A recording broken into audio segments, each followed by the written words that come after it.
Hello everyone, welcome to the current affairs class of mothers education hub. ये हमारी online current affair class specifically SSC mains के लिए हम conduct कर रहे हैं। हमारा जो करंट अफेयर डिस्कस करने का तरीका रहेगा वो रहेगा एमसीक्यू फॉर्मेट्स में, राइट। आज थोड़ा हम डिटेल से न्यू एजुकेशन पॉलिसी को भी डिस्कस करने वाले हैं, राइट। चलिए, पहला क्वेश्चन है, नेशनल इंस्टीट्यूट ऑफ वायरोलॉजी, राष्ट्रीय विषाणु विज्ञान संस्थान कहाँ पर स्थित है, किस राज्य में है? तो देखिए, अभी हुआ क्या है, एक वायरस जो है गुजरात में काफी न्यूज में रहा है और उसके चलते करीब करीब 6 बच्चों की डेथ हुई है। और ये वायरस जो है ये इन्फेक्ट करता है 9 मंथ्स, 9 महीने के बच्चों से लेकर के 14 टू 15 ईयर्स ऑफ एज के, 14 से 15 साल तक के बच्चों को ये इन्फेक्ट करता है। काइंड ऑफ फ्लू होता है ये। तो रिसेंटली हम देखें तो इस इंस्टीट्यूट को उसके बारे में एक रिपोर्ट भेजी गई है कि इसके बारे में आप स्टडी करिए कि इसके पीछे क्या कारण है कि स्पेसिफिकली जो है डिजीज गुजरात के अंदर रेनी सीजन यानी मानसून के समय होती है। तो इसका राइट आंसर है महाराष्ट्र, क्योंकि ये इंस्टीट्यूट जो है ये महाराष्ट्र के पुणे में स्थित है। National institute of virology has been established in the year 1952 in state of Maharashtra. तो देखिए, एक हमारा काउंसिल है, भारतीय आयुर्विज्ञान, Indian council of medical research, भारतीय आयुर्विज्ञान अनुसंधान परिषद, राइट, आईसीएमआर है। और एक संस्थान है यूएस की जिसका नाम है Rockefeller foundation, that is RF, Rockefeller foundation. और आईसीएमआर के द्वारा 1952 में 1952 में पुणे में institute, national institute of virology, राष्ट्रीय विषाणु संस्थान जो है उसकी स्थापना की गई थी 1952 में। लेकिन बाद में क्या होता है, जो रॉकफेलर फाउंडेशन है ये अपनी फंडिंग विड्रॉ कर लेता है और आफ्टर विड्रॉल ये जो संस्थान है 1978 में क्या होता है कि इसका नया नाम होता है, जिसका शुरुआत में नाम होता है वायरस रिसर्च सेंटर। जो 1952 में संस्थान बनाया गया उसका नाम था वायरस रिसर्च सेंटर, और 1978 में इसका नाम होता है national institute of virology, right. अभी क्या हुआ है, सेवरल केसेस आए हैं, मतलब बहुत सारे केसेस आए देखे गए हैं, कहाँ पर? गुजरात में। गुजरात का बनासकांठा रीजन है, बनासकांठा क्षेत्र, उसमें देखे गए हैं किसके? चांदीपुरा वायरस। ये चांदीपुर या चांदीपुरा वायरस जो है बेसिकली एक जिले के नाम पर रखा गया है जो कि है महाराष्ट्र में, राइट। होता क्या है कि ये एक वायरस जो है फर्स्ट टाइम इसको आइडेंटिफाई किया गया था महाराष्ट्र के चांदीपुर जिले में। कब हुआ था ये? इन द ईयर 1965, इसीलिए इसके नाम पर रखा गया है चांदीपुर वायरस। अब होता क्या है कि हर साल जो मानसून का सीजन होता है, मानसून का कार्य समय होता है, इसमें ये वायरस एक्टिव होता है गुजरात के बनासकांठा क्षेत्र में, राइट। अब इसका ट्रांसमिशन की बात करें तो ट्रांसमिट कैसे होता है? देखिए, पहला ट्रांसमिशन वेक्टर जो इसका वो है, जो वहां का कौन सा है? मॉस्किटो, मच्छर है। सेकंड है टिक्स, टिक्स और सैंड फ्लाइज। देखिए, ये वो इंसेक्ट्स हैं जो क्या करते हैं, जो भी हमारे पशु होते हैं, चाहे गाय हो या कोई और जानवर हो, उनके ऊपर रहते हैं, उनके ऊपर इनका निवास होता है। और यही लोग जो है इंसेक्ट्स क्या करते हैं, एज ए वेक्टर इस डिजीज को ट्रांसमिट करते हैं, ट्रांसफर करते हैं। और ये जो वायरस है चांदीपुर वायरस, इसका नेगेटिव इंपैक्ट किसके ऊपर होता है? Major effect, it majorly affects the children between the age of 9 months to 14 और 15 ईयर्स ऑफ एज। 14 से 15 साल तक के बच्चे इससे इन्फेक्ट होते हैं, right. It causes fever with symptoms similar to flu, flu की तरह जो फीवर जिस प्रकार से फ्लू के सिम्टम्स होते हैं, थकान होना, मस्कुलर पेन, आईज में पेन होना, ठीक है, जॉइंट पेन होना, इसी तरह के सिम्टम्स इसमें देखे जाते हैं। और साथ ही इससे क्या हो सकता है? Acute encephalitis. एंसेफेलाइटिस क्या होता है? एक प्रकार की ऐसी बीमारी है जिसमें किसी बच्चे के मस्तिष्क का इन्फ्लेमेशन होता है, मतलब उसमें सूजन आती है, राइट। एक काइंड ऑफ डिजीज है ये, राइट। इस तरह की कंडीशंस इसमें क्रिएट होती हैं। नेक्स्ट इज, रिसेंटली क्या हुआ कि ये जो पीएम श्री स्कूल है, ये योजना काफी न्यूज में रही है, just because 3 states, like two states, West Bengal and Punjab, as well as the Union Territory of Delhi, has not given the approval for the, उन्होंने क्या किया, बेसिकली एमओयू साइन नहीं किया है, memorandum of understanding. They denied the memorandum of understanding with the government of India regarding the implementation of PM Shri school.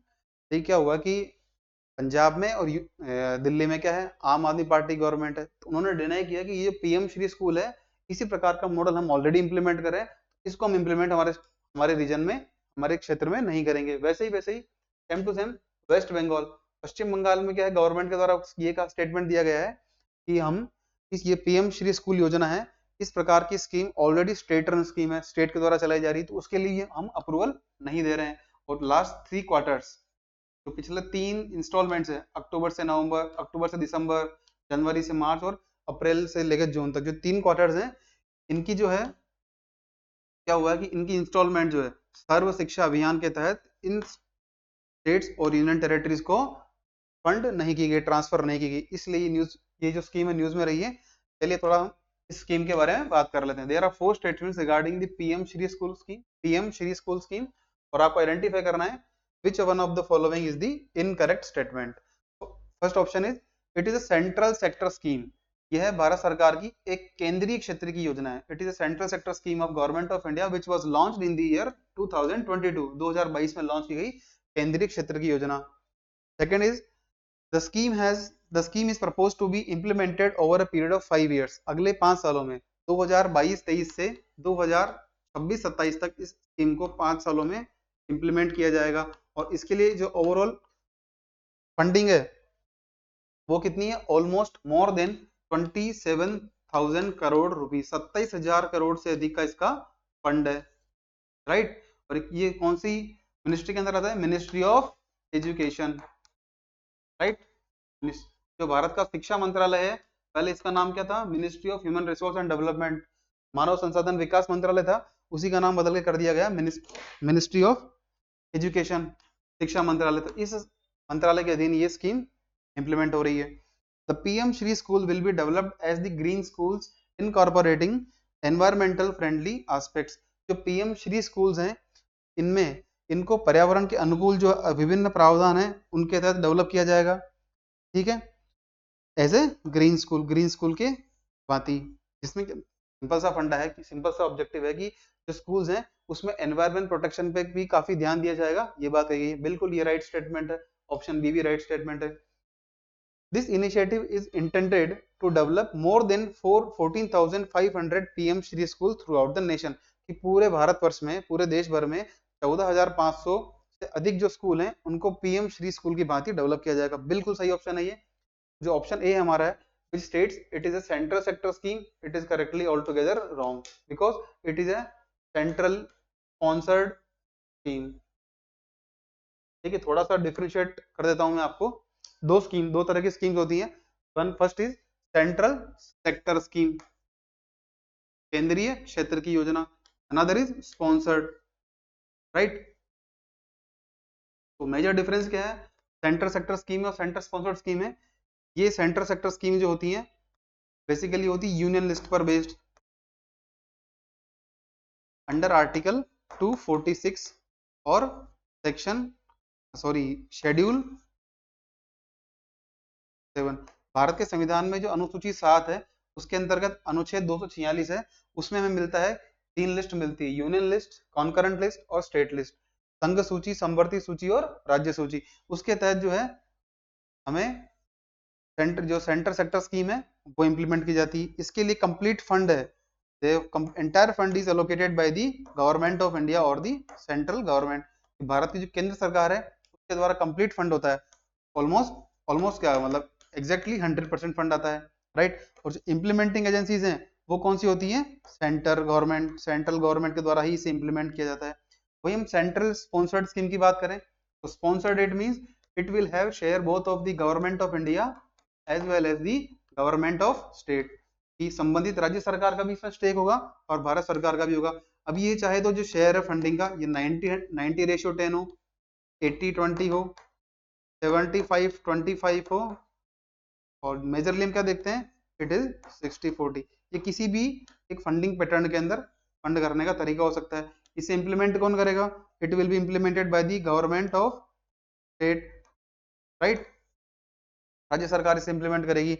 और ऐसे कौन से सब्जेक्ट्स हैं जिन पर सेंट्रल स्पॉन्सर्ड स्कीम चलाई जाती है, तो वो हैं ऐसे सब्जेक्ट्स जो कि स्टेट लिस्ट, राज्य सूची के अंदर एनलिस्टेड है अंडर आर्टिकल 246 और schedule 7 of the Indian constitution.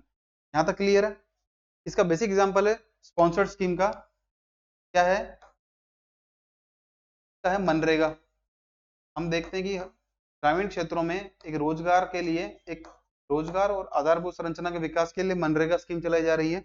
इस स्कीम का इम्प्लीमेंटेशन होता है under the central sponsored scheme. और सेक्टर स्कीम का एक बेस्ट एग्जांपल क्या है? भारत नेट। भारत नेट, इसका सारा इम्प्लीमेंटेशन, सारी फंडिंग कौन कर रहा है? Government of India. क्लियर यहाँ तक? चलिए आगे बढ़ते हैं। नेक्स्ट स्लाइड इज, इसका राइट आंसर क्या होगा? ऑप्शन है, which states it is a central sector scheme. मतलब इसमें सेंटर और स्टेट दोनों फंड कर रहे हैं इन दी फंडिंग रेशियो ऑफ 60:40। 60% पैसा आ रहा है हमारा भारत सरकार से, गवर्नमेंट ऑफ इंडिया से, और 40% is funded by the concern state. संबंधित राज्य जो है वो करेंगे, राइट। तो द पीएम श्री स्कूल, प्रधानमंत्री स्कूल फॉर राइजिंग इंडिया, ये इसका पूरा नाम है। It is being implemented as the centrally sponsored scheme from the year 2022। 2022 से स्कीम को इंप्लीमेंट किया जा रहा है under the funding pattern of 60:40 ratio. 60:40 के रेशियो में इसे इंप्लीमेंट कर रहे हैं सेंट्रल और स्टेट गवर्नमेंट। इस स्कीम का टारगेट क्या है? It aims to establish more than 14,500 PM Shri school throughout the country, right. अभी से इसकी ओवरसाइट कौन करेगा? इसका ध्यान कौन रहेगा? Central government, state government, UT government, local body, as well as जो केंद्रीय विद्यालय, नवोदय विद्यालय संगठन है, केंद्रीय विद्यालय संगठन, नवोदय विद्यालय संगठन, नवोदय विद्यालय समिति, इनके द्वारा इसको ओवरसाइट किया जाएगा। अब बेसिकली 5 साल के लिए, फ्रॉम द ईयर 2022 टू 2027, 2022 से लेके 2027 तक इंप्लीमेंट की जा रही है। फंड कितना है? इसका बजट अलोकेशन है 27,360 करोड़, 27,360 करोड़ का इसका एक बड़ा फंड अलोकेट किया गया है। अब इसका ऑब्जेक्टिव क्या है? तो इट विल नर्चर स्टूडेंट्स, ये स्टूडेंट्स को पोषित करेगी, उन्हें तैयार करेगी in a way that they become engaged, productive and contributing citizen. कि भारत को, जब भारत का क्या है? Building an equitable, inclusive and plural society, समावेशी और जो हमारा विविधता वाला समाज है, इसके विकास में वो बच्चे अपना योगदान दे। किस प्रकार से उनकी क्या की जाएगी? उनको इंगेज किया जाएगा, मतलब एक्टिव पार्टिसिपेशन होगा। प्रोडक्टिव यानी वो अपनी जो एबिलिटीज है उसे इंप्रूव करे, साथ ही समाज में भागीदार नागरिक बने, ऐसा उनको बिल्ड किया जाएगा in the line of new education policy. सरकार के द्वारा 2020 में नई शिक्षा नीति जारी की गई है, उसके तत्वावधान में उसके ऑब्जेक्टिव को अचीव करने के लिए पीएम श्री योजना लॉन्च की गई है। PM Shri school will be developed as the environmental, on the environmental friendly aspect as the green school. जो पर्यावरण संबंधी विभिन्न तथ्य हैं उनको ध्यान में रखते हुए, एस्पेक्ट्स को ध्यान में रखते हुए ग्रीन स्कूल की तरह उन्हें डेवलप किया जाएगा। और क्या होगा? जो पीएम श्री स्कूल्स हैं उनमें आपस में कंपटीशन होगा कि बेस्ट प्रैक्टिसेस जो हैं किस स्कूल के द्वारा अडॉप्ट की गई हैं, राइट। जो नई education policy which was announced on 29 September of 29 September sorry 29 जुलाई है, 29 ऑफ जुलाई 2020, 29 जुलाई 2020 को इस जो न्यू एजुकेशन पॉलिसी, नई शिक्षा नीति 2020 की से लॉन्च किया गया, अनाउंस किया गया है। जिसका ऑब्जेक्टिव क्या है? School education as well as the higher education, स्कूली शिक्षा और उच्च शिक्षा में सुधार करना, ये इसका मेन ऑब्जेक्टिव। क्या फीचर्स हैं? देखिए क्या है कि अभी हमने देखा पीएम श्री स्कूल्स योजना है, इसका ऑब्जेक्टिव है कि हम स्कूल्स को थोड़ा डेवलप करें, जो बच्चे पढ़ रहे हैं उनका जो कॉग्निटिव जो इंटेलिजेंस है उसको इंप्रूव करना, साथ ही ग्रीन स्कूल्स की भांति डेवलप करना और उनमें नए नए इनिशिएटिव लाना, like kind of ICT labs हो उसके अंदर, है ना, स्पोर्ट्स कल्चर को डेवलप करना। ये सब क्या है? एस्पेक्ट्स हैं पीएम श्री स्कूल योजना के, राइट। थोड़ा हम बात कर लेते हैं कि नई शिक्षा नीति 2020 के तहत इसको डेवलप किया गया है पीएम श्री स्कूल योजना को। तो वो स्कीम, उस नई एजुकेशन पॉलिसी के फीचर्स क्या हैं? फीचर्स क्या हैं? पहला देखते हैं, it will provide universal access all level of schooling from pre primary to class 12। Pre primary से क्लास 12 तक की जो एजुकेशन है उसको अश्योर करना कि सार्वभौमिक रूप से सभी को वो उसकी, सब बच्चों तक उसकी पहुंच हो। साथ ही जो अर्ली चाइल्डहुड केयर है, जो बच्चों का शुरुआती जीवन है, उसमें उस क्या है? क्वालिटी को इंश्योर करना, गुणवत्ता को इंश्योर करना, और साथ ही सभी बच्चों को एजुकेशन, शिक्षा प्रोवाइड करना, ये भी संविधान का भी लक्ष्य है हमारा। अंडर आर्टिकल 21A क्या कहता है? यूनिवर्सल एजुकेशन की बात करता है। साथ ही आर्टिकल 45 भी कहता है, शिक्षा की बात करता है, राइट। और ये कब से कब तक है? 3 से 6 साल तक के बच्चे हैं उनको क्वालिटी एजुकेशन देना, और साथ ही उनकी जो अर्ली चाइल्डहुड केयर है, बच्चों का जो शुरुआती ध्यान रखा जाए उनके पोषण का, उसका ऊपर फोकस करना। साथ ही एक पेडागोजिकल स्ट्रक्चर है, जो शैक्षणिक ढांचा है, अभी तक कैसा है 10+2 का है कि 10वीं तक पढ़ना है, उसके बाद 2 साल 11वीं 12वीं, इसे चेंज करके किया गया है 5+3+3+4, राइट। ये ध्यान रखिएगा कि पेडागोजिकल स्ट्रक्चर चेंज हुआ स्कीम के इस न्यू एजुकेशन पॉलिसी के तहत। अब साथ ही क्या हम देखते हैं करंट में क्या है, आर्ट्स साइंस कॉमर्स सब में क्या है, एक सेग्रीगेशन है, एक सेपरेशन है। अब इसमें कहा गया है कि कोई हार्ड सेपरेशन नहीं होगा। It means a student of arts और साइंस कैन स्टडी इंटरचेंजेबली। अगर कोई आर्ट्स का स्टूडेंट है, वो चाहे तो किसी साइंस के सब्जेक्ट को अडॉप्ट कर सकता है, उसे ले सकता है। इवन जो करिकुलर और एक्स्ट्रा करिकुलर एक्टिविटीज है, उनमें भी कोई हार्ड लाइन सेपरेशन नहीं होगा। इट मींस जैसे स्पोर्टिंग इवेंट होते हैं या हमारे सोशल वर्क के लिए अलग अलग इवेंट्स ऑर्गेनाइज होते हैं, तो उनको भी हार्डली उनको सेपरेट नहीं किया जाएगा, right. Complete between vocational as well as the academic stream. Vocational क्या होता है कि हम ऐसी कोई स्किल सीखते हैं, जैसे कोई कारपेंटरी काम सीखे, इलेक्ट्रिशियन काम सीखे, उसको जो हमारी एकेडमिक है, शैक्षणिक जो स्ट्रीम है, उससे अलग नहीं समझा जाएगा, राइट। क्योंकि हम सरकार चाह भी रही है कि वोकेशनल ट्रेनिंग हम बच्चों को स्कूल से ही देना शुरू करें, जिससे क्या हो, उनके पास एक परमानेंट स्किल अचीव कर ले, right. Next is it will establish national mission on foundational literacy and numeracy. एक राष्ट्रीय मिशन की स्थापना की जाएगी for the foundational literacy and numeracy. इसका एम्फेसिस किस पे होगा, इट विल प्रमोट मल्टीलिंगुअलिज्म। मतलब क्या होगा, जैसे कि कक्षा 5 है, कक्षा 5 तक के बच्चों को जो है उनकी मातृभाषा में, क्षेत्रीय भाषा में पढ़ाया जाए, ठीक, मदर टंग के अंदर पढ़ाया जाए।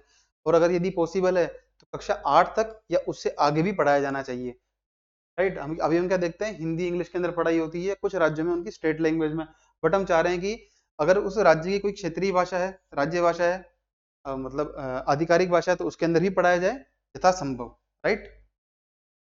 Second is assessment reform. मतलब क्या है कि बोर्ड एग्जाम्स होंगे अब साल में 2 बार होंगे। पहली बार जो होगा मेन वाला एग्जाम होगा, और यदि किसी स्टूडेंट को अपना स्कोर इंप्रूव करना है तो सेकंड टाइम भी दे सकते हैं, like one main examination and one is improvement if desired. अगर किसी स्टूडेंट को लगता है कि उसका स्कोर कम है और उसे इंप्रूवमेंट की नीड है, तो वो नेक्स्ट एग्जामिनेशन दे सकता है। Next is it will setup new national assessment centre, जिसे कहा जाएगा परख। परख नाम से एक मूल्यांकन संस्था, मूल्यांकन केंद्र बनाया जाएगा, जिसका पूरा नाम है performance assessment review and analysis of knowledge for holistic development. सार्वभौमिक विकास के लिए एक संस्था बनाई जाएगी जो ये टेस्ट करेगी कि उस बच्चे में सारे गुण है या नहीं है, परफॉर्मेंस कैसी है, उसको असेस करना, मूल्यांकन करना, उसका रिव्यू करना। साथ ही उस बच्चे का उस बच्चे में कितना नॉलेज है कैंडिडेट में, उसको भी आइडेंटिफाई करना। साथ ही it will provide equitable as well as inclusive education.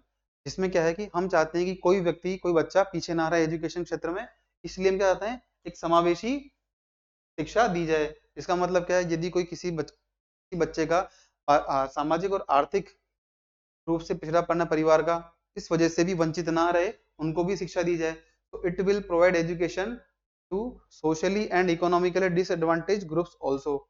सामाजिक और आर्थिक रूप से जो हाशिए पर परिवार हैं, जिनके बच्चे नहीं पढ़ पाते, उनको भी यहाँ पे फोकस किया जाएगा। It will set up a separate gender inclusion fund.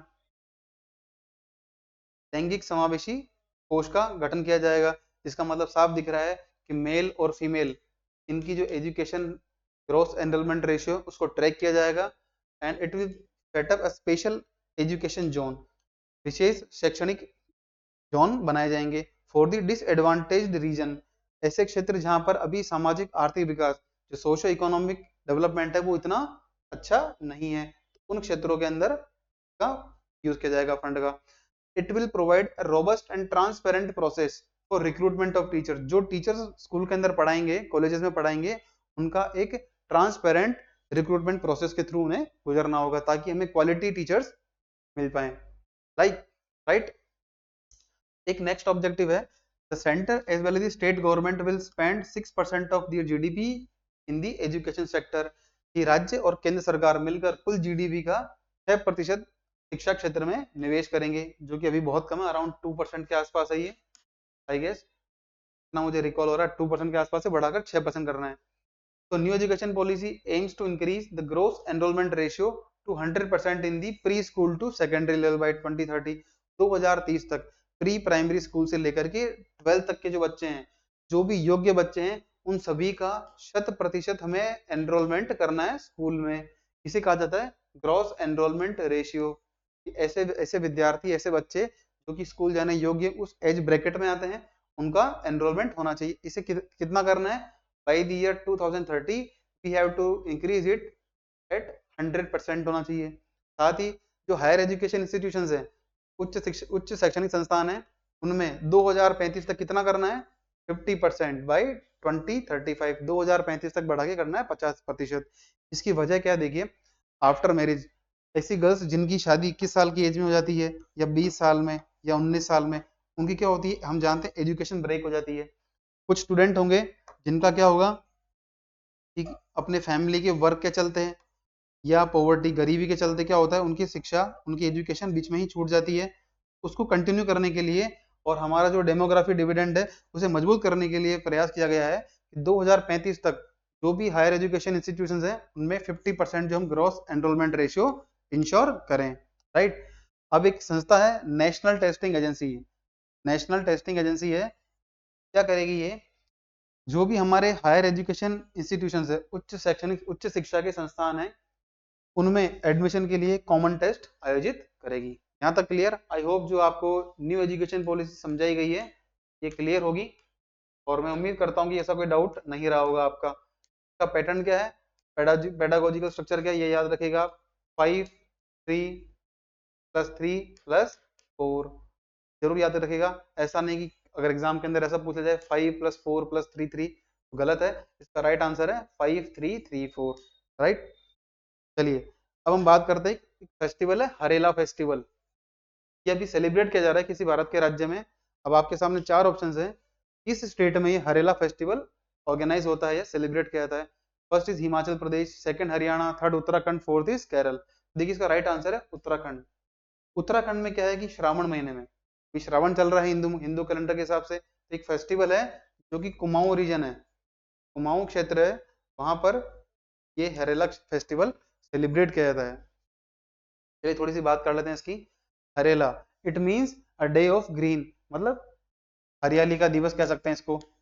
इसे सेलिब्रेट करते हैं। It represents the new harvest brought up by the rainy season. Monsoon season में, बरसात के सीजन में, वर्षा ऋतु में क्या होता है, जब नई हार्वेस्ट, नई फसल के लिए इसको सेलिब्रेट किया जाता है in the Shravan month of Hindu calendar. Right. हम बात करते हैं कि ये कब मनाते हैं। इट इज सेलिब्रेटेड एनुअली, प्रतिवर्ष मनाते हैं। देखिए हरेला है ना, 3 बार मनाया जाता है। एक चैत्र माह में, चैत्र में, एक मनाते हैं हम श्रावण में, राइट, और एक मनाते हैं अश्विन, अश्विन माह के अंदर। 3 बार मनाया जाता है ये। राइट। ये एक हिंदू फेस्टिवल है जिसको सालाना मनाते हैं उत्तराखंड के कुमाऊं क्षेत्र में। क्यों मनाते हैं? To celebrate peace. ये क्या है, ये जो त्योहार है ये शांति का प्रतीक है, समृद्धि का प्रतीक है, ग्रीनरी, हरियाली का प्रतीक है। राइट। साथ ही क्या है, एनवायरमेंटल प्रोटेक्शन का प्रतीक है इसलिए। और साथ ही जो है भगवान शिव और माँ पार्वती की विवाह से भी ये कोइंसाइड करता है। राइट। तो एक इंपॉर्टेंस ये भी है।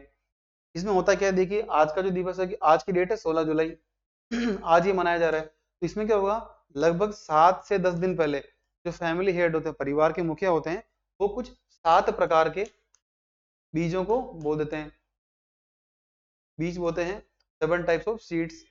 अब उसमें क्या होता है कि एक बांस का बना टोकरी होता है, उसमें बीज को बोते हैं, और इस दिन तक आते आते वो डेली जब पानी देते हैं, उसे पानी डालते हैं, तो पौधे वो बीज है अंकुरित होना शुरू होते हैं। और उसी को सेलिब्रेट करने के लिए हरेला फेस्टिवल माना जाता है। It is considered to be an auspicious day for farmers, as it is the day of, it is the day when they begin the sowing. बीज बोना, बुआई करना शुरू करते हैं उनके खेतों में। समझ गए आप? यहाँ तक क्लियर। इसका संबंध किससे? एनवायरमेंट प्रोटेक्शन से, एज वेल एज कल्चर से भी। कैसे लिंक है कि भगवान शिव और पार्वती की जो विवाह का दिवस है वो भी इस दिन सेलिब्रेट किया जाता है। देखिए इसका ऑब्जेक्टिव क्या है, हरेला फेस्टिवल मना क्यों रहे हैं? It is meant to connect people with the nature, कि लोग अपनी प्रकृति से जुड़े रहें, इसके लिए इसको सेलिब्रेट करते हैं। राइट। अच्छा नेक्स्ट क्वेश्चन है कि which institute has won the robot competition DD Robocon India, DD Robocon India नाम से एक रोबोट कंपटीशन हुआ है हाल ही में। ये जीता किसने है? देखिए इसकी का जो इसको जो ऑर्गेनाइज किया है वो किया है Prasar Bharti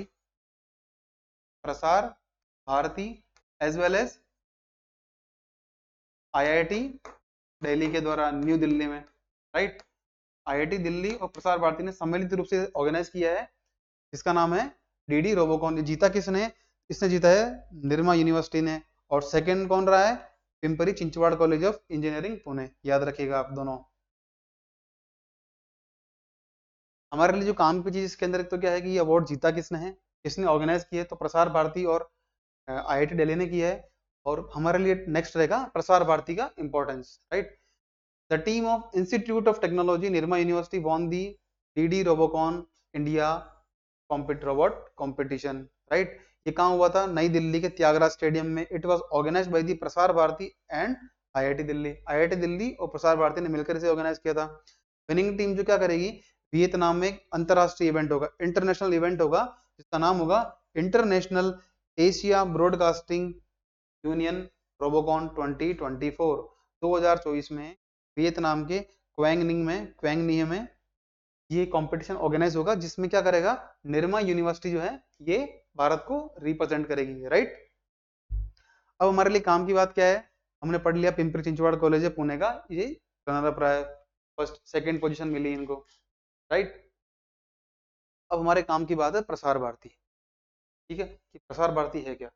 it is a statutory, वैधानिक स्वतंत्र निकाय है। It is a statutory autonomous body. Statutory bodies are those institutions और those organisations which have been set up by the act of parliament और act of state legislative assembly, कि भारत की संसद या किसी राज्य की विधानसभा के द्वारा पारित कानून के तहत किसी संस्था का निर्माण होता है, उसे कहते हैं वैधानिक संस्थान, राइट। वैधानिक या सांविधिक संस्थान, वैधानिक या सांविधिक निकाय संस्था। ये क्या है? ये जो हमारा प्रसार भारती क्या है, it is statutory body established under the Prasar Bharati act of 1997। 1997 का प्रसार भारती एक्ट है, उसके तहत इसका गठन किया गया है। It is the premier public service broadcaster of the country. Bharat का जो पब्लिक सर्विस ब्रॉडकास्टर है इसे कहा जाता है, क्यों? क्योंकि मुफ्त में जो सरकार की योजनाएं हैं या कोई किसी प्रकार की न्यूज है उसको ब्रॉडकास्ट करना, उसको प्रसारित करने की जिम्मेदारी किसकी है? प्रसार भारती की। इसके तहत दो संस्थाएं आती है, कौन कौन सी? एक तो आता है डीडी न्यूज, राइट। एक आता है हमारा ऑल इंडिया रेडियो। याद रखिएगा दोनों किसके अंडर है? ये पहले थे ministry of information and broadcasting, MIB, सूचना एवं प्रसारण मंत्रालय के अधीन था। बट कुछ वर्ष पहले, मतलब ये ईयर भी आएगा कब कब ट्रांसफर हुए, कुछ वर्ष पहले ही ये, कुछ सालों पहले ही डीडी न्यूज और all India radio Prasar Bharati के अधीन आ गए हैं, right. The objective of the public service broadcasting are achieved through the all India radio. क्या है कि सभी को, भारत के सभी नागरिकों को जो है सूचनाएं मिले और न्यूज की जानकारी मिले, इसका ऑब्जेक्टिव है प्रसार भारती का। ये किस तरह मैंडेट पूरा होता है? It is completed by the all India radio as well as the DD news, ठीक है। डीडी न्यूज और ऑल इंडिया रेडियो, इनके माध्यम से प्रसार भारती अपना जो ऑब्जेक्टिव है कि हमें सभी व्यक्तियों तक जानकारी पहुंचानी, उसे अकम्प्लिश करती है, राइट। अभी वर्तमान में चेयरमैन कौन है? तो ध्यान रखिएगा, नवनीत कुमार सहगल, एन के सहगल जो है प्रेजेंट चेयरमैन है प्रसार भारती के। इनकी अपॉइंटमेंट की गई है, या तो अपॉइंटमेंट से 3 साल, या इनकी एज कितनी हो, 70 ईयर्स, 70 वर्ष आयु के, या फिर 3 साल, 70 ईयर्स ऑफ एज, और या फिर 3 ईयर्स ऑफ टर्म, ये इनका कार्यकाल रहेगा। जो भी पहले हो ये कंप्लीट करेंगे, right. Next is Spain defeated which team in the final of euro cup 2024। Euro cup 2024 के फाइनल में स्पेन ने किस टीम को हराया? आपके सामने 4 ऑप्शन है, इंग्लैंड है, इटली है, जर्मनी है और पुर्तगाल है। ध्यान रखिएगा, ये हराया है यूरो कप के फाइनल में स्पेन ने इंग्लैंड को, और स्पेन ने जीता है अपना 4th टाइटल, राइट। चलिए बात करते हैं हम यूरो कप की। Spain von it's 4th UEFA European championship title in history by defeating England 2-1, 2-1 से हराते हुए चौथी बार जो है स्पेन यूरो कप का विजेता बना है। और ये क्या था, यूरो कप का 17th फाइनल था। अब ध्यान रखिएगा, आपको दो बातें याद रखनी है यहाँ से। You have to remember two facts like Spain won its fourth title as well as it was the 17th Euro Cup from the beginning। उन 1960s में इसकी शुरुआत हुई थी, तब से लेकर के ये 17th टाइटल है, 17वीं बार आयोजित हुआ है। ऑलमोस्ट 4 इयर्स में ऑर्गेनाइज होता है ये, राइट, कंप्लीट। ये कहाँ हुआ है, जर्मनी के ओलंपिया स्टेडियम बर्लिन में, जर्मनी के बर्लिन में यूरो कप का फाइनल हुआ है। Spain von a record fourth title with 2-1 win against England. 2-1 से इंग्लैंड को हरा करके स्पेन ने चौथी बार रिकॉर्ड जीता है। अब कुछ नाम याद कर लीजिए आप।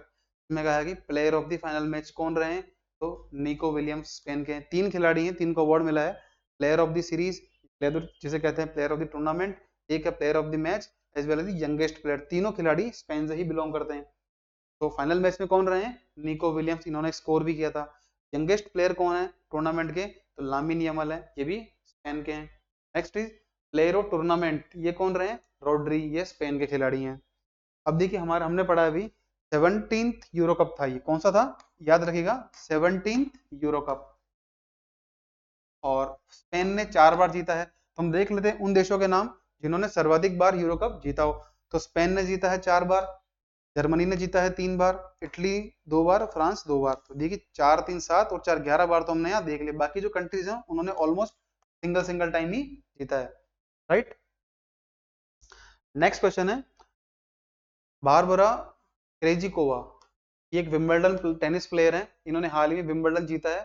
तो बारबरा क्रेजिकोवा डिफीटेड विच प्लेयर, इन्होंने किस खिलाड़ी को हराया है विंबलडन के 2024 महिला एकल पुरस्कार को जीतने के लिए फाइनल्स में।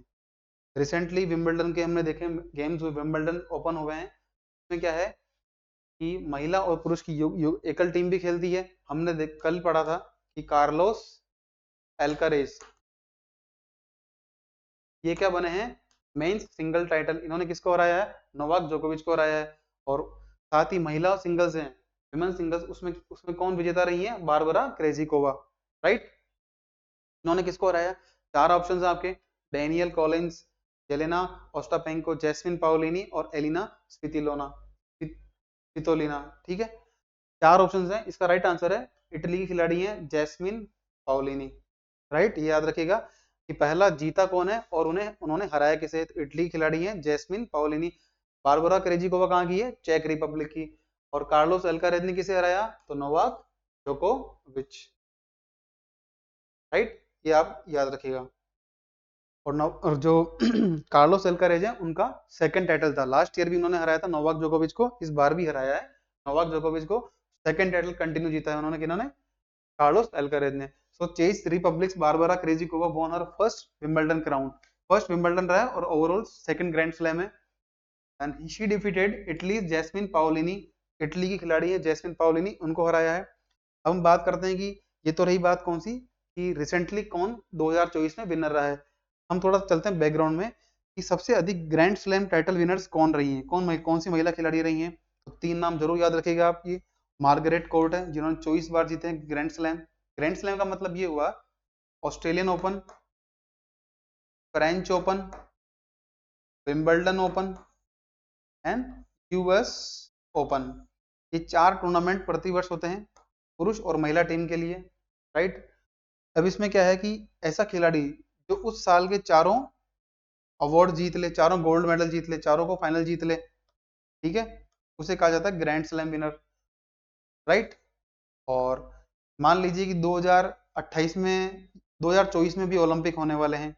इस साल ऐसा खिलाड़ी जो चारों ओपन जीत ले, Australian open, French open, Wimbledon as well as US open जीत जाए, साथ ही उस ओलंपिक का गोल्ड मेडल जीते।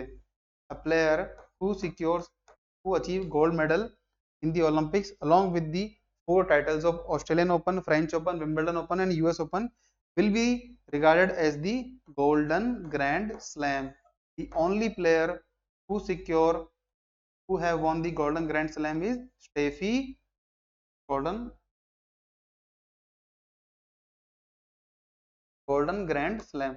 Steffi Graf is the only person in the entire history who secured golden grand slam. Steffi Graf ने ही अब तक गोल्डन ग्रैंड स्लैम जीता है।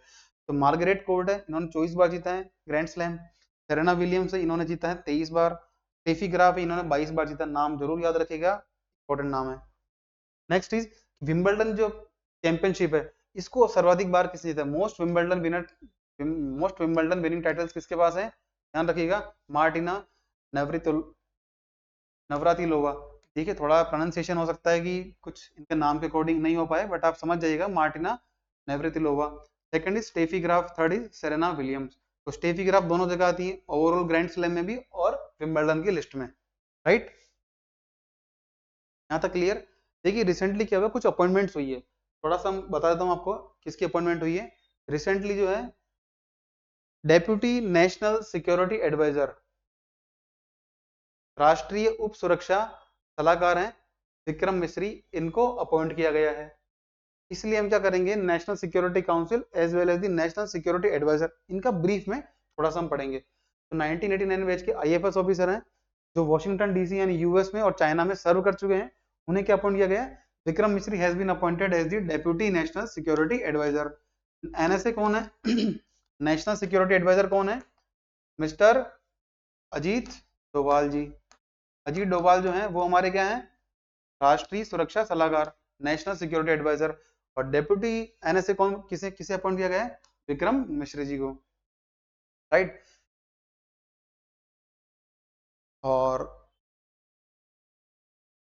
जो हमारे डेप्यूटी नेशनल सेक्रेटरी पहले कौन थे? विनय क्वात्रा थे, इनको हटा दिया गया है, उनकी चार्ज, उनकी सर्विस खत्म हो चुकी है, राइट? इनकी टर्म रहेगी कितने साल की रहेगी?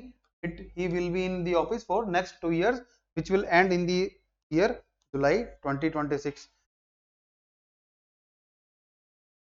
सॉरी माफ कीजिएगा आप, ये थोड़ा सा गलत स्टेटमेंट दिया मैंने, प्लीज ठीक है चेंज करिएगा। विनय क्वात्रा जो हमारे फॉरेन सेक्रेटरी, विदेश सचिव हैं, उनको तो हटाकर किसे बनाया गया है? एक डेप्यूटी नेशनल सिक्योरिटी एडवाइजर थे विक्रम मिश्री। विक्रम मिश्री ये क्या बने हमारे? ये बने हमारे फॉरेन सेक्रेटरी, विदेश सचिव बने। क्या बने? थोड़ा यहाँ माफ कर लीजिएगा, ये कर लिए, करेक्शन करिए आप। विक्रम मिश्री जो हैं ये क्या बने हमारे? विदेश सचिव, फॉरेन सेक्रेटरी। और रिसेंट, और उससे पहले कौन थे? विनय क्वात्रा थे। रिसेंटली हम देखा कि प्राइम मिनिस्टर नरेंद्र मोदी जब रशिया की यात्रा पर गए या एससीओ की मीटिंग हुई या बिम्स्टेक समिट हुई, उस समय स्टेटमेंट किसने दिए थे? मिस्टर विनय क्वात्रा जी ने। और ये हाल ही में रिटायर हुए हैं, और इनका प्लेस किसने लिया है? Deputy national security adviser Vikram Misri, जो कि 1989 के आईएफएस ऑफिसर है। तो हम बात करते हैं कि डिप्टी एनएसए की। तो पवन कपूर हैं, मिस्टर पवन कपूर हैं, एक आईएफएस ऑफिसर हैं 1990 बैच के। इन्हें क्या बनाया गया है? He has been appointed as the new deputy NSA. Deputy यानी उप राष्ट्रीय सुरक्षा सलाहकार। एनएसए कौन है हमारे, हमने पढ़ा था, अजीत डोभाल। और उनकी हेल्प के लिए क्या होते हैं? डेप्यूटी एनएसए और एडिशनल एनएसए। उनका उसमें एक अपॉइंटमेंट की गई है डेप्यूटी एनएसए के तौर पे मिस्टर पवन कपूर जी की, राइट? यहाँ तक क्लियर? चलिए थोड़ा सा बैकग्राउंड में बात करते हैं कि नेशनल सिक्योरिटी काउंसिल क्यों? क्योंकि नेशनल सिक्योरिटी काउंसिल के अंदर ही होते हैं हमारे एनएसए और डिप्टी एनएसए और additional NSA, right? Clear? So we will discuss the National Security Council. It was established in the year 1998. 1998 में भूतपूर्व प्रधानमंत्री श्री अटल बिहारी वाजपेयी जी के द्वारा की स्थापना की गई थी by the then Prime Minister Atal Bihari Vajpayee following the nuclear test conducted by the India and Pakistan। 1998 में क्या हुआ? भारत और पाकिस्तान ने क्या किए? Nuclear test.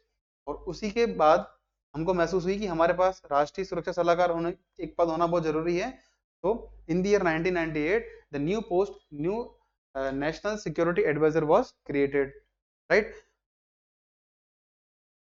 और ये नेशनल सिक्योरिटी काउंसिल बनाई गई। It is the apex body for national security management India. क्या है कि देखो नेशनल सिक्योरिटी काउंसिल है ना, इसका प्राइम ऑब्जेक्टिव है इंडिया पे होने वाले या कि मान लीजिए ऐसा कोई थ्रेट है जो इंडिया पे हो सकता है, उसको आइडेंटिफाई करना और उसको इन्फॉर्म करना पीएमओ को, राइट? तो the national security council is headed by the prime minister. इसके मुखिया कौन होते हैं?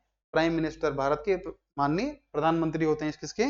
नेशनल सिक्योरिटी, राष्ट्रीय सुरक्षा समिति है नेशनल सिक्योरिटी काउंसिल, राष्ट्रीय सुरक्षा परिषद, के अध्यक्षता किसके द्वारा की जाती है? ऑनरेबल प्राइम मिनिस्टर के द्वारा, माननीय प्रधानमंत्री इसके अध्यक्ष होते हैं। तो next is national security adviser, NSA acts as the secretary to the National Security Council and also the primary advisor to the Prime Minister।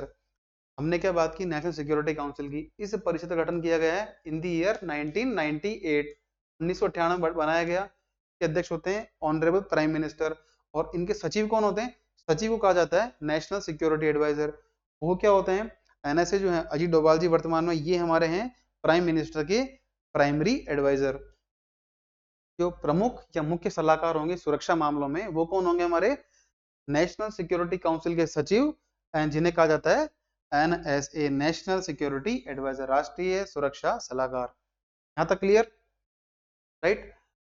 तो देखिए जब 1998 में नेशनल सिक्योरिटी काउंसिल बनाई गई, इट मींस का जो पहला एनएसए होगा वो कब होगा? वो भी 1998 में ही बनाया गया होगा।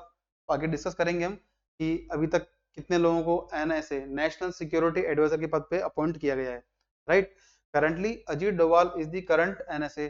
हमने पढ़ा है कि अजीत डोभाल है वो भारत के वर्तमान में राष्ट्रीय सुरक्षा सलाहकार हैं। He is pursuing his second term. देखिए इनकी अपॉइंटमेंट की गई थी इन द ईयर 2014, और उसके बाद से 2019 में उन्हें रीअपॉइंट किया गया। किसको?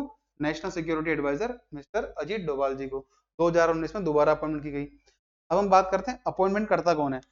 ये करती है एक समिति, appointment committee of the cabinet. Cabinet की एक नियुक्ति समिति है जिसकी अध्यक्षता करते हैं ऑनरेबल प्राइम मिनिस्टर, भारत के प्रधानमंत्री करते हैं, और उसमें गृह मंत्री होते हैं सचिव, गृह मंत्री एज ए मेंबर होते हैं, मिनिस्टर ऑफ होम अफेयर्स। ये करते हैं किसकी नियुक्ति? नेशनल सिक्योरिटी एडवाइजर की। ध्यान रखिएगा ये कुछ कैबिनेट के द्वारा कुछ कमिटीज की अपॉइंटमेंट की जाती है, उसमें एक कमेटी है अपॉइंटमेंट कमेटी। राइट। इस अपॉइंटमेंट कमेटी के द्वारा किस चीज की अपॉइंटमेंट की जाती है? ध्यान रखिएगा, एक तो हमारे controller and auditor general of India CAG, right, CAG की जाती है। इलेक्शन कमिश्नर होते हैं हमारे, चुनाव आयुक्त होते हैं, उनकी भी की जाती है अपॉइंटमेंट किसके द्वारा? Cabinet committee on appointment committee of cabinet, इसके द्वारा कैबिनेट कमेटी ऑन अपॉइंटमेंट। ये कौन, इसके द्वारा किसकी नियुक्ति होती है? कैग की होती है, इलेक्शन कमिश्नर्स की होती है, लोकपाल की होती है। साथ ही जो हमारे नेशनल सिक्योरिटी एडवाइजर्स हैं इनकी भी नियुक्ति कौन करता है? Appointment committee of cabinet. यहां तक क्लियर? अच्छा, अब हम बात करते हैं कि नेशनल सिक्योरिटी काउंसिल, राष्ट्रीय सुरक्षा परिषद में कौन कौन से व्यक्ति मेंबर होते हैं, कौन कौन से पदाधिकारी इसके अंदर मेंबर होते हैं। तो क्या होता है? एक तो होते हैं हमारे एनएसए, नेशनल सिक्योरिटी एडवाइजर, साथ ही उनकी हेल्प के लिए होते हैं डेप्यूटी एनएसए। अभी हमने पढ़ा कपूर साहब को क्या बनाया गया है? डेप्यूटी एनएसए, वो इसके मेंबर होते हैं। कुछ होते हैं एडिशनल एनएसए, अतिरिक्त राष्ट्रीय सुरक्षा सलाहकार, वो भी इसके मेंबर होंगे।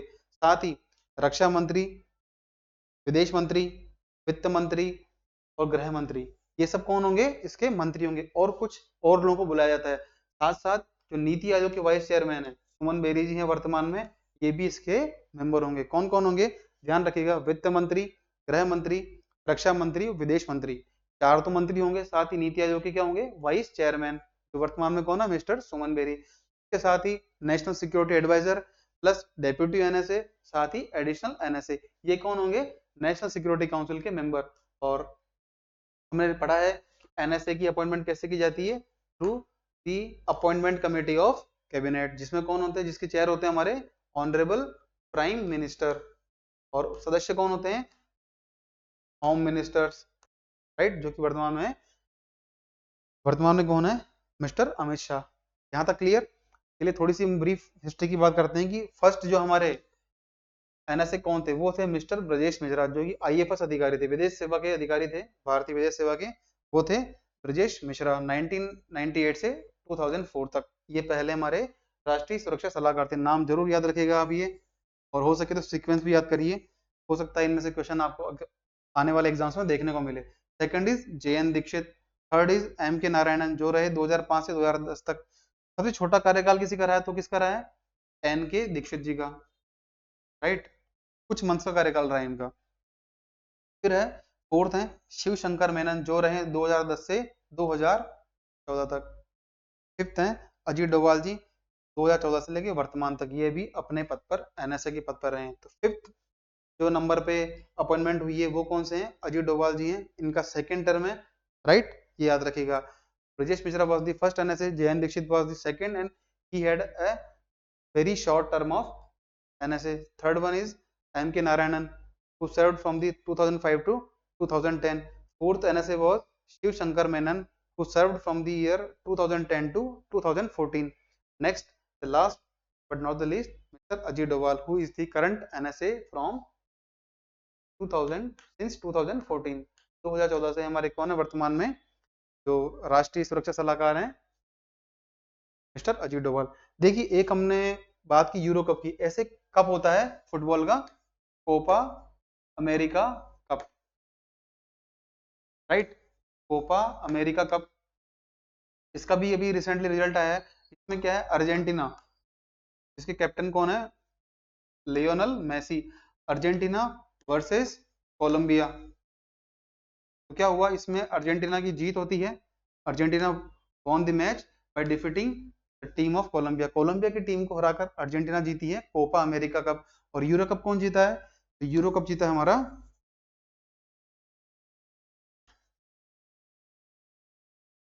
यूरो कप जो है वो किसने जीता है, वो जीता है स्पेन ने अगेंस्ट इंग्लैंड, राइट।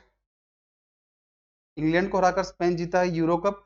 और कोपा कप कौन जीता है, कोपा अमेरिका अर्जेंटीना जीता है। ये इनका 16th टाइटल था, 16वां खिताब है। और वहीं स्पेन का जो है 4th टाइटल है, कौन सा, यूरो कप का, ध्यान रखिएगा। यहाँ तक क्लियर है। तो दोस्तों हमारी क्लास आज ही समाप्त होती है। ये कुछ करंट अफेयर हमने क्वेश्चन भी देखे, नई एजुकेशन पॉलिसी हमने पढ़ी है, नेशनल सिक्योरिटी काउंसिल के बारे में पढ़ा है।